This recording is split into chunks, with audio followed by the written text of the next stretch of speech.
સારું, આપણે આજે ઉત્પત્તિથી નવી ઉત્પત્તિ બાઇબલ શ્રેણીની શરૂઆત કરીએ.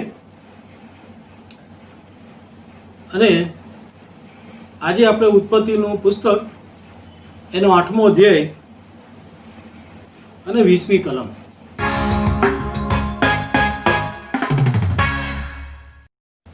હું વાંચીશ તમારા માટે. અને નૂહે યહોવાને સારું એક વેદી બાંધી ને સર્વ શુદ્ધ પશુઓમાંથી તથા સર્વ શુદ્ધ પક્ષીઓમાંથી કેટલાયકને લઈને વેદી પર હોમ કર્યો. પ્રભુના નામને ધન્યવાદ આપું છું કે આ અભ્યાસની અંદર આપણે ઘણી બધી બાબતો ઉત્પત્તિ એક થી આપણે શીખ્યા. જે બાબત પર હું ભાર મૂકવા માંગુ છું તે છે કે આટલા જે ઓલમોસ્ટ 4 years આપણે ઉત્પત્તિથી નવી ઉત્પત્તિ બાઇબલ શ્રેણીનો અભ્યાસ કરી છે. આજે આપણે એ બાબત જોવા માંગીએ છીએ કે ઈશ્વર સાથે આપણો જે પરિચય કેવો રહ્યો. દેવે આપણી સાથે શું વાર્તાલાપ કર્યો. તમે જુઓ કે પ્રભુ ઈસુ જ્યારે આ પૃથ્વી પર હતા ત્યારે સતત આપણે એમને લોકોની મધ્યે અને લોકો સાથે વાર્તાલાપ કરતા જોઈએ છે. આપણે જોઈએ છે કે બાઇબલનો ઈશ્વર એ વાત કરતા અને માણસ સાથે વ્યવહાર કરનાર ઈશ્વર છે. પ્રભુ ઈસુ આ પૃથ્વી પર આવ્યા અને ત્યારે તેમણે શાસ્ત્રીઓ, ફરોશીઓ, સદુકીઓ, એ જમાનાના જે વિદ્વાનો થી લઈને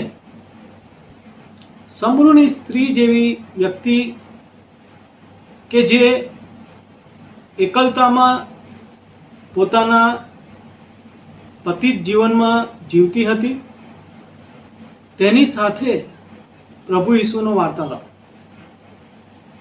અને સાથે તમે જુઓ કે ઝાંખી દાણીથી લઈને નિકોદિમસ સાથેનો પ્રભુ ઈસુનો વાર્તાલાપ. એટલે મારો કહેવાનો મતલબ એ છે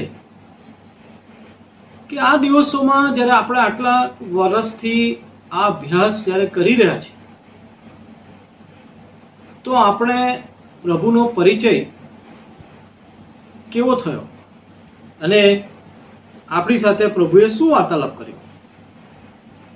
જ્યારે હું એના વિશે વિચારતો હતો ત્યારે એ બાબત મને શીખવા મળી, મને યાદ આવી કે પ્રભુ, આપણે જોયું કે પ્રભુ આપણા સર્જનહાર જે દેવ છે એ સર્વોચ્ચ એલોહિમ દેવ છે.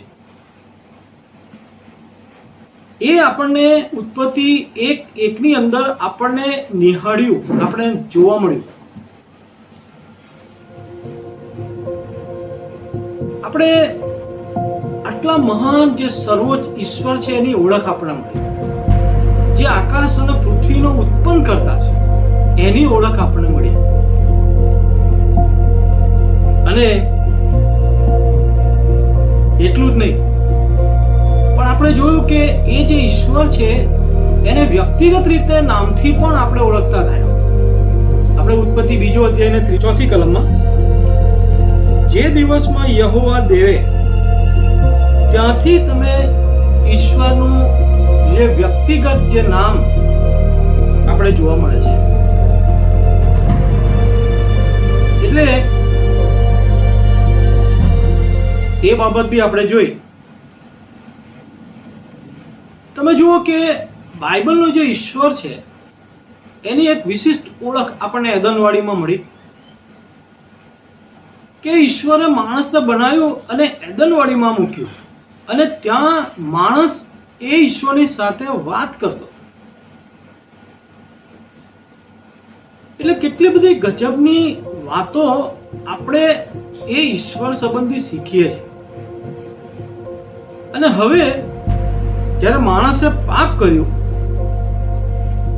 ત્યારે પાપ કર્યા પછી જે પરિસ્થિતિ બદલાઈ,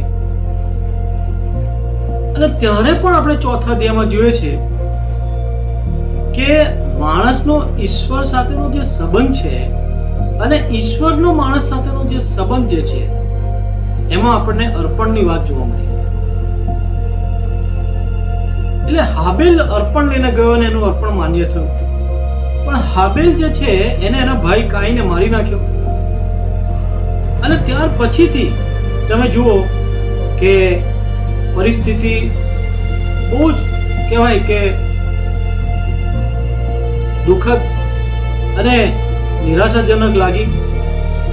કારણ કે પ્રભુનું નામ લેનાર એક વ્યક્તિ, પ્રભુને પસંદ વ્યક્તિ હાબેલ નું મરણ થયું. પરંતુ શેત આવ્યો અને હાબેલની જગ્યા પૂરી. અને તમે જુઓ કે ચોથા અધ્યાયમાં આદમને ફરીથી જે દીકરો થયો એનું નામ એને શેત પાડ્યું. અને ત્યારે યહોવાના નામે લોકો પ્રાર્થના કરવા. અહીંયા આપણે એ બાબત આજે જોવા માંગીએ છીએ કે આપણે આગળ દિવસોમાં ઈશ્વરનો પરિચય કેવો થશે, એ યહોવાના નામે પ્રાર્થના કરવી. અને પછીથી આપણે પાંચમા અધ્યાયમાં આખી એક વંશાવળી જોઈ, એવા શૂરવીરો જોયા, એવા મહાવીર જોયા જે પ્રભુના નામે એ વંશાવળીની અંદર એવા પ્રભુના સેવકો જોયા, જેમાં હનોક એ દેવની સાથે ચાલે. અને આ જ વંશાવળીની અંદર નૂહ આવ્યો. હવે કેવા જમાનાની અંદર નૂહ પોતે રહ્યો, અને એનો આપણે જોયું કે એના જમાનામાં અને એના સમયમાં આ જળ પ્રલય જેવી ઘટના બની. માનવ જાતનો સંહાર થઈ ગયો અને એકમાત્ર નૂહ અને તેનું કુટુંબ બચ્યા. આ બધી બાબતો આપણે જોઈ. અને ત્યારે આજે જે બાબત આપણે જોવા માંગીએ છીએ કે જળ પ્રલય પછી નૂહ અને એનું કુટુંબ એ વહાણમાંથી બહાર નીકળ્યા. અને સાથે સાથે જે સમગ્ર જે સજીવો એટલે કે પ્રાણીઓ, પક્ષીઓ, જે સર્વ પ્રકારના તેઓ અંદર લઈને ગયા હતા, એ બધાને લઈને તેઓ બહાર નીકળ્યા. અને ત્યારે સૌ પ્રથમવાર આપણે અહીંયા બાઇબલની અંદર જોઈએ છે કે નૂહે યહોવાને સારું વેદી બાંધી. આપણે અત્યાર સુધી જે ઈશ્વરનો જે પરિચય કરતા આવ્યા, અને આજે આપણે જે બાબત જોઈએ છે કે ઈશ્વર કેવી રીતના માણસને ઉત્તરોત્તર એની ઓળખ પ્રગટ કરે છે, અને કેવી રીતના માણસ ઈશ્વર સાથેના સંબંધમાં આવી શકે છે. આજે આપણે જે જમાનામાં જીવીએ છીએ, આજે આપણે જાણીએ છીએ કે પરિસ્થિતિ કેવી ભયાવહ થઈ ગઈ છે. આજે જ ગુજરાત સમાચારમાં ટાઇટલ વાંચ્યું કે કોરોનાની ભયાવહતા.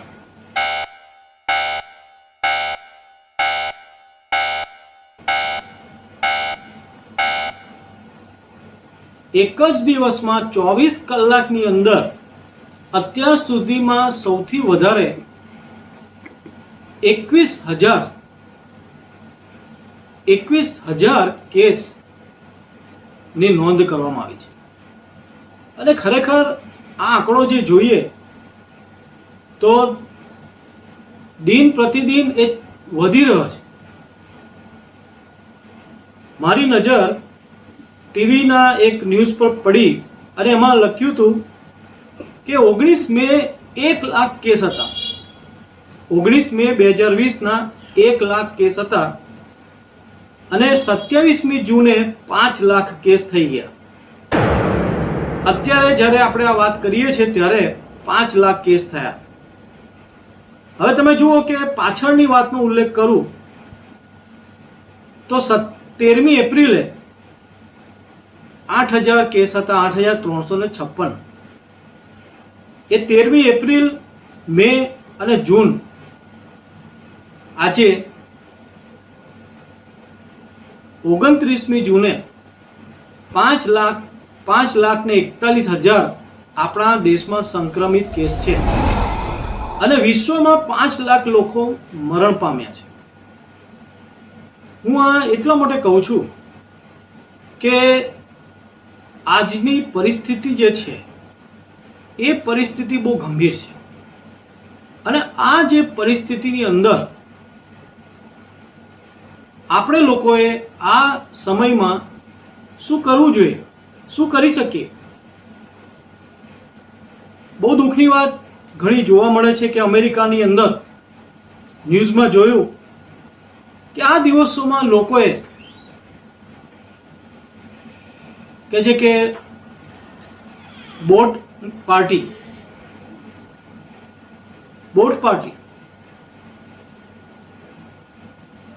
સોશિયલ ડિસ્ટન્સિંગની ધરાર અવગણના અને લોકો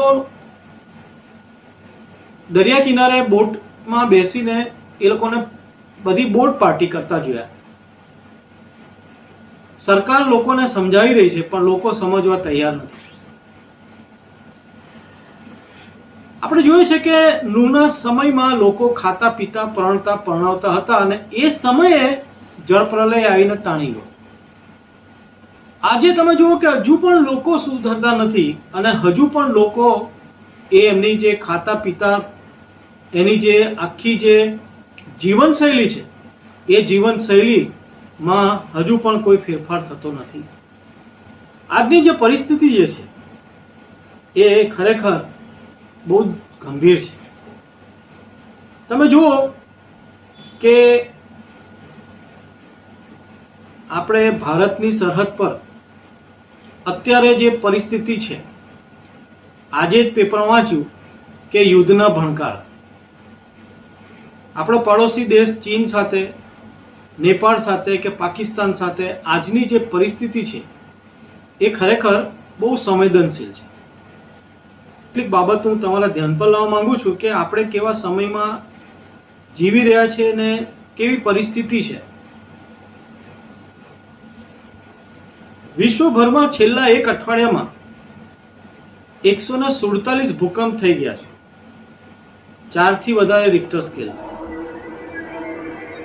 અમેરિકામાં એક એવું વાદળ, ધૂળનું વાદળ કે છે, એ સહારાના રણમાં તૈયાર થયું છે.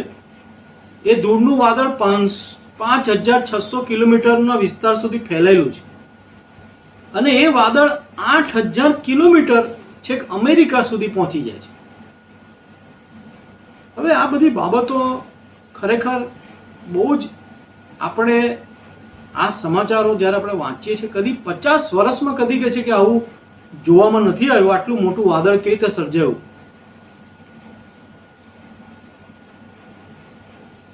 હમણાં એક ન્યૂઝ કદાચ તમે જાણવામાં આવ્યા હશે, તામિલનાડુમાં પી જયરાજ અને એનો દીકરો બેનિક્સ. જયરાજ 62 વર્ષના હતા, બેનિક્સ 32 વર્ષનો એમનો દીકરો. આ બંનેનું પોલીસ કસ્ટડીમાં મારપીટ થયા પછી દુઃખદ મરણ થયું. હવે આ બંને વ્યક્તિ ખ્રિસ્તી હતા અને ખરેખર બહુ દુઃખદ ઘટના બની ગઈ.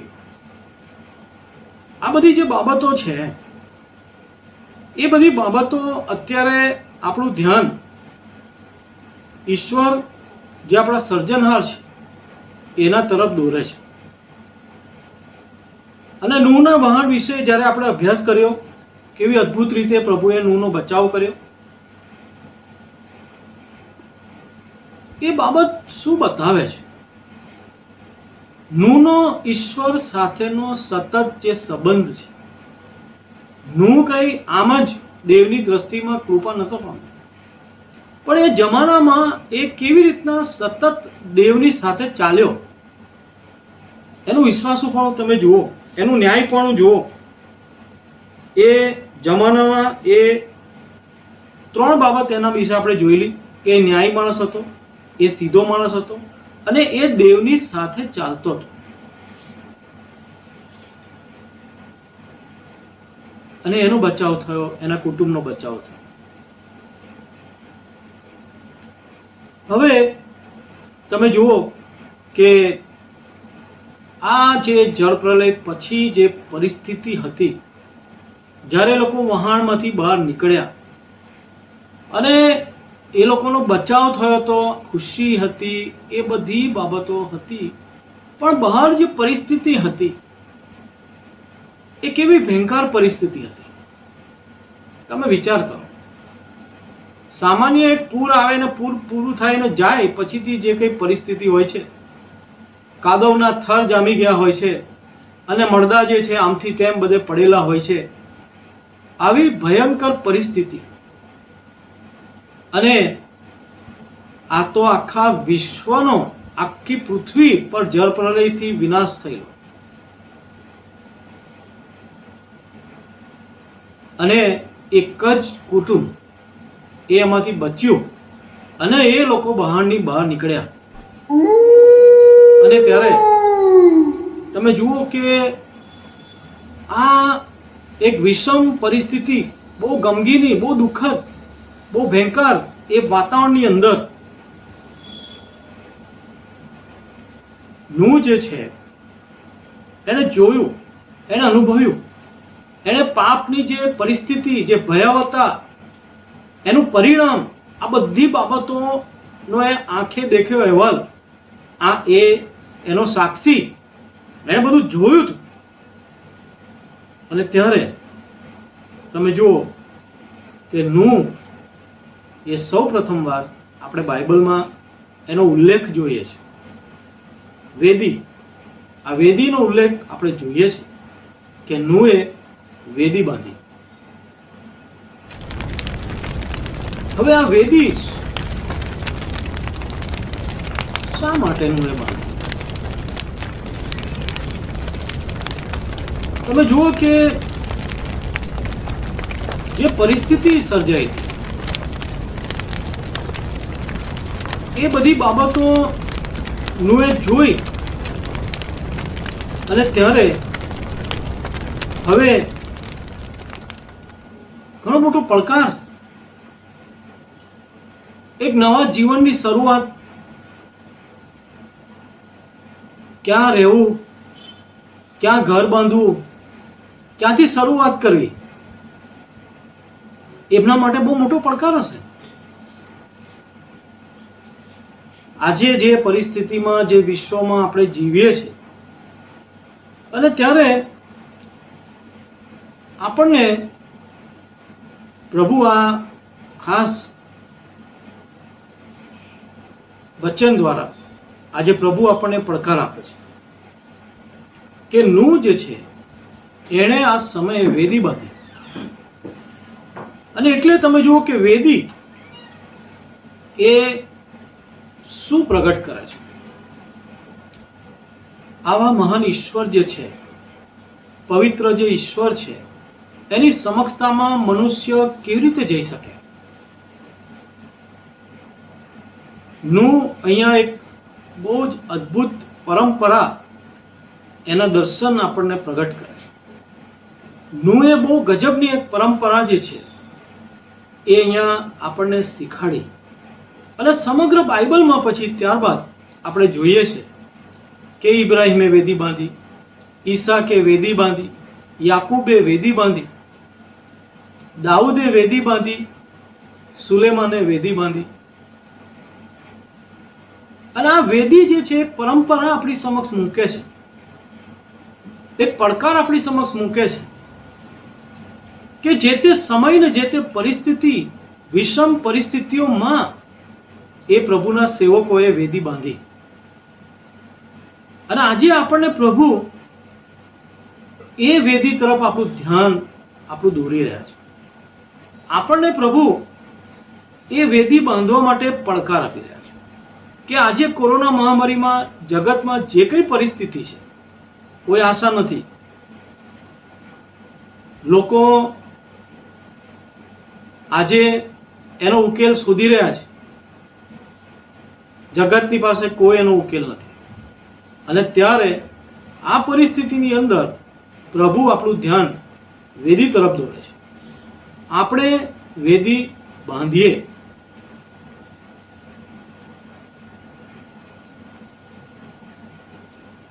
અને ત્યારે જો વેદી આપણી તૂટી ગયેલી હોય તો એને સમારીએ. પરંતુ નુએ જોયું કે પુરાતન કાળનું જે જગત છે એનો નાશ કેમ થયો? પાપના લીધે. એટલે બાઇબલ શું છે કે આપણું ધ્યાન એ પાપની જે ભયાવહતા છે એ તરફ દોરે છે. આજે બધા કોરોનાની ભયાવહતાથી કાપી ગયા છે, પરંતુ પાપની જે ભયાવહતા જે છે એ તરફ બાઇબલ આપણું ધ્યાન દોરે છે. પાપ એક એવી વાસ્તવિકતા છે કે ના એની સાથે રહી શકાતું, ના એની સાથે રહી શકાય, ના એ સહી શકાય, અને ના એ સંતાડી શકાય. પાપ એ ફક્ત ને ફક્ત વેદી ઉપર પ્રગટ કરી કબૂલ કરી શકાય. ના એને સાથે રહી શકાય, ના સહી શકાય, ના સંતાડી શકાય. એને કબૂલ કરી શકાય વેદી ઉપર. બાઇબલ અહીંયા એ બાબત આપણને શીખવાડે છે. અને એટલે વેદી જે છે એ હવે એકમાત્ર આજના જગતમાં પોસ્ટ ફ્લડ આપણે જોયું કે પોસ્ટ ફ્લડ એ પરિસ્થિતિ બદલાઈ ગઈ. અને ત્યારે આખી બાબતમાં એક શરૂઆત, તમે જો શરૂઆત જ નવા વિશ્વની જે શરૂઆત વેદીથી થઈ.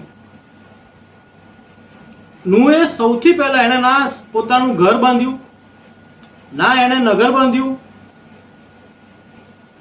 એને બીજું કશું બાંધ્યું નહીં. એને પહેલા વેદી બાંધી. એટલે કે સૌથી પહેલા એને સંહાર નહીં પણ ઉદ્ધાર. કારણ કે વેદી જે છે એ સંહારની વાત નથી પ્રગટ કરતી, વેદી ઉદ્ધારની વાત પ્રગટ કરે છે. જેણે પાપ કર્યું છે તે વેદી પાસે દોડીને જાય અને પોતે પોતાના પાપ જે છે એ વેદી પાસે કબૂલ કરે, તો એનો બચાવ થાય, એનો ઉદ્ધાર થાય. વેદીના સિંહ જે છે એને પકડી લે તો એનો બચાવ થાય. વેદી એ મધ્યસ્થતા પ્રગટ કરે છે. સર્જનને એના સર્જનહાર સાથેના સંબંધમાં લાવે છે. વેદી જે પાપની સમસ્યા છે એ સમસ્યાના ઉકેલ માટેનો સિદ્ધાંત પ્રગટ કરે છે, સમાધાનનો. ઈશ્વર સાથે કેવી રીતના પુનઃ સંબંધ સ્થાપિત થાય એ વેદી પ્રગટ કરે છે. તમારું ધ્યાન અહીંયા વેદી બાંધી, એ બાંધી એના માટેનો જે શબ્દ, હિબ્રુ શબ્દ છે એ તરફ દોરું છું. એ શબ્દ છે બાના. વેદી બાંધી ત્યાં શબ્દ વપરાયો છે બાના.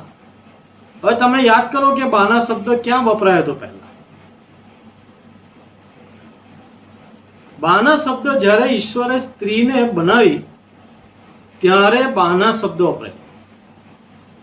એ પહેલા આપણે જોયું કે બારા શબ્દ હતો કે ઈશ્વરે ઉત્પન્ન કર્યું. પછી આપણે યત્ઝર શબ્દ જોયો કે ઈશ્વરે ઘડ્યું. એ રીતના આપણે ઈશ્વરે જે ઉત્પત્તિનું કાર્ય કર્યું એ આપણે નિહાળ્યું. બાના શબ્દ જે છે એમાં ઈશ્વરે જે સ્ત્રી જે છે એ સ્ત્રીને ઈશ્વરે બનાવી. બાના જે છે એનો પહેલું જે મૂળાક્ષર છે બેત. બેત એટલે ઘર. અને આપણે એ સમય જોયું કે ઈશ્વરે સ્ત્રીને બનાવી તો એના મનનો જે વિચાર જે છે એ ઘર. અને આજે ઘર જે છે એ જાણે કે એના વગર જાણે કે બાંધી ન શકાય. એ મૂળભૂત રીતે ઈશ્વરનો જે વિચાર એમાં આપણે જોઈએ છે. અને વેદીમાં પણ બાંધવા માટે જે શબ્દ વપરાયો તે અહીંયા જે લખવામાં આવે છે એ બાના. એટલે કે હવે પછી જ્યારે કે નુએ જે કંઈ બાંધવાનું છે, એણે ઘર બાંધવાનું છે, નગર બાંધવાનું છે, એણે જે કંઈ બાંધવાનું છે તેમાં એક બાબત બહુ સ્પષ્ટ થાય છે કે વેદી વગર એ બાંધી શકાય નહીં. અને એટલે આપણે આજે જે બાબત પર ભાર મૂકીએ કે એ છે કે આ સમયની અંદર આપણે વેદી દ્વારા ઈશ્વરને શરણે જઈએ અને વેદી દ્વારા આપણે જે બાંધવાનું જે દર્શન છે, ઘર બાંધવાનું છે, કુટુંબ બાંધવાનું છે, મંડળી બાંધવાની છે, એ દર્શનમાં પ્રભુ આપણને દોરે છે. કારણ કે બાઇબલનો ઈશ્વર એ બાંધનાર ઈશ્વર છે. તમે જુઓ કે ઈશ્વરનું એ દર્શન બદલાતું નથી, અટકતું નથી. એ આપણે વારંવાર જોઈએ છે. પરિસ્થિતિઓ ભયંકર આવે છે અને જાય છે. પાપ શું છે કે સુનામી જેવું છે. પાપ એ સુનામીના જેમ ત્રાટકે છે. ભયંકર પરિસ્થિતિમાં લોકોને તાણીને લઈ જાય છે. અત્યારે કોરોના મહામારીની અંદર ઓલરેડી 5 લાખ લોકો મરી ગયા છે.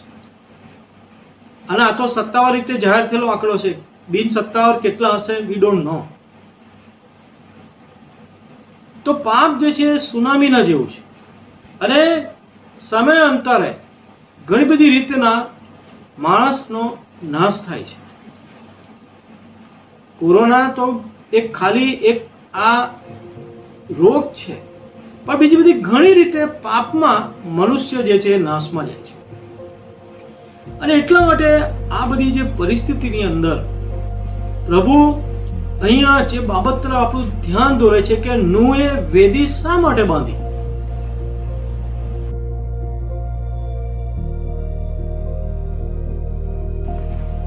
એક બાબત અહીંયા મારા ધ્યાન પર આવી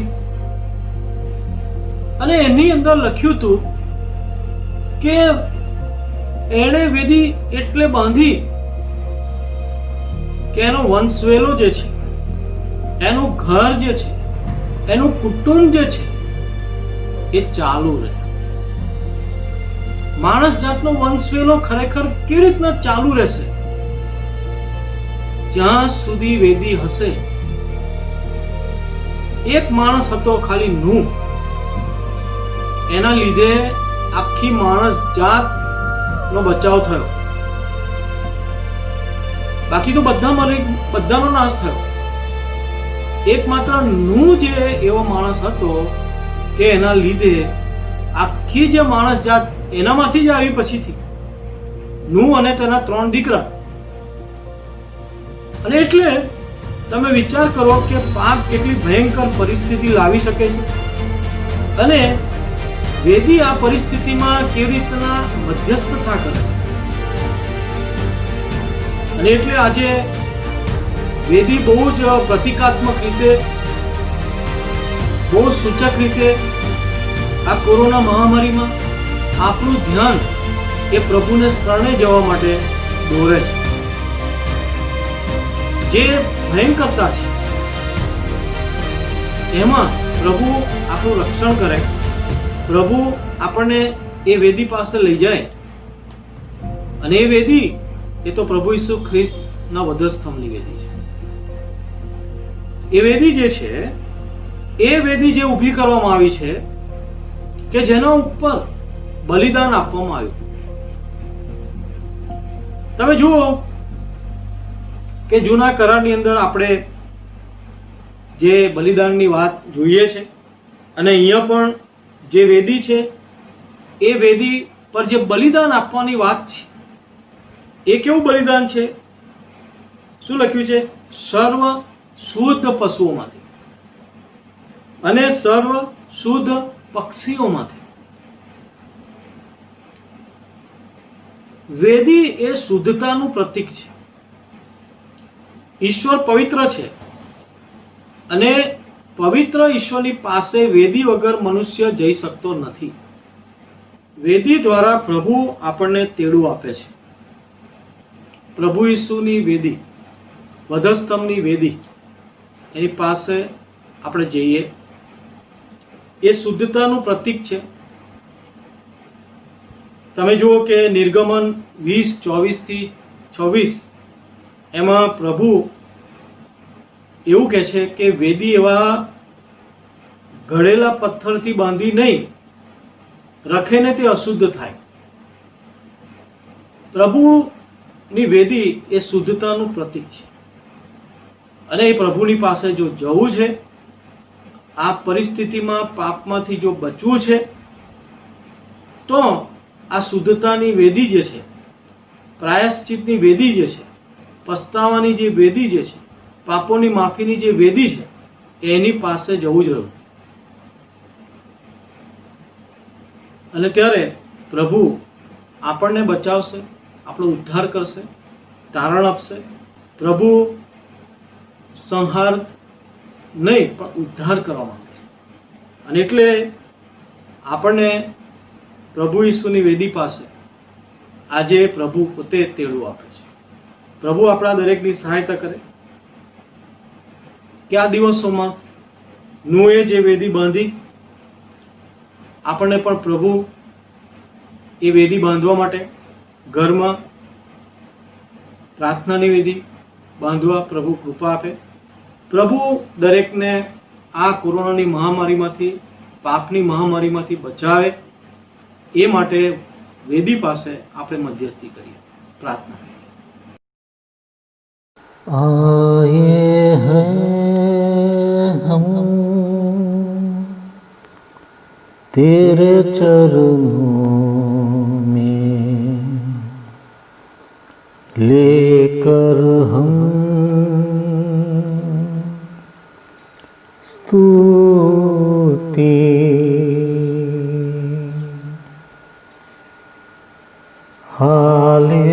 हालेलुया हालेलुया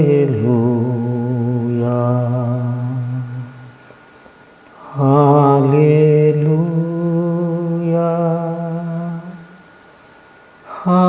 हालेलुया।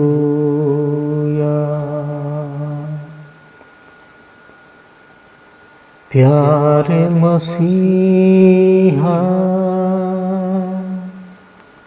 आशीष दे हमें, आत्मा से तू भर दे हमें। प्यारे मसीहा आशीष दे हमें, आत्मा से तू भर दे हमें।